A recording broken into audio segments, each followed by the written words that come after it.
je trouve qu'on est moins dangereux quand on se retrouve étiqueté. Et moi, ça me fait peur.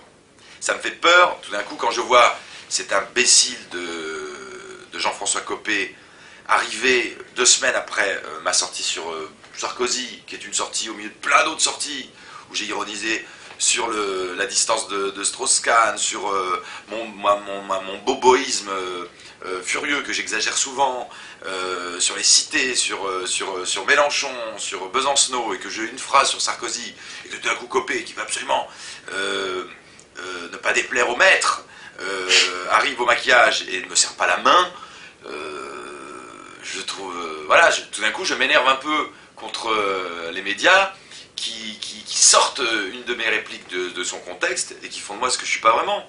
Je suis pas un adorateur de Sarkozy, mais je ne veux pas avoir l'air de faire de Sarko ma cible principale. D'abord parce que j'aime pas être comme tout le monde, et qu'il y a quelque chose de redondant dans l'antisarkozisme, et qui finit par être moins nocif que ça devrait l'être. On est plus dangereux quand on ne sait pas où est-ce qu'on va taper. On est plus... je parle beaucoup, hein, mais tu couperas. On est plus... moi, je suis plus amusé par ceux dont le discours me surprend. Je pense à des proches, je pense à Philippe Prost, je pense à Swift, je pense à tous les gens qui ont transgressé, drôlement, et de façon un peu littéraire, ou du moins tentant de l'être, que par ceux que j'écoute parfois, ici ou là, et dont je sais presque d'avance ce sur quoi ils vont frapper. Alors qu'il est, je ne me trouve pas suffisamment au point, idéologiquement, et même intellectuellement. Je ne trouve pas que je maîtrise suffisamment les nouvelles donnes économiques, sociales et politiques pour me présenter comme un commentateur, fût-ce par le biais de l'humour, comme un commentateur suffisamment pertinent. Et moi j'aime bien la pertinence. Avant par exemple de parler de tel ou tel écrivain qui sont sur le plateau, d'ironiser, parfois d'être un peu dur, ou de temps en temps même extrêmement amical, je lis un peu les bouquins, je le regarde, la biographie, j'essaie de parler de ce que je connais un tout petit peu. C'est pour ça que je suis beaucoup plus violent avec la gauche, dite caviar, avec ses contradictions, avec parfois ses hypocrisies, qu'avec la droite. Si on regarde de près l'ensemble de mes chroniques, elles sont plus virulentes avec mon propre milieu, parce que je le connais mieux, qu'avec la fréquentation. J'ai eu la chance, moi, de fréquenter Michel Rocard, des éditorialistes, des grands journalistes et tout ça. Leur fréquentation m'a obligé à une certaine nuance. On ne peut plus aujourd'hui parler de la gauche et de la droite comme on le faisait dans les années 70 ou 80. Parce que la machine internationale et européenne ont rendu le spectacle moins manichéen.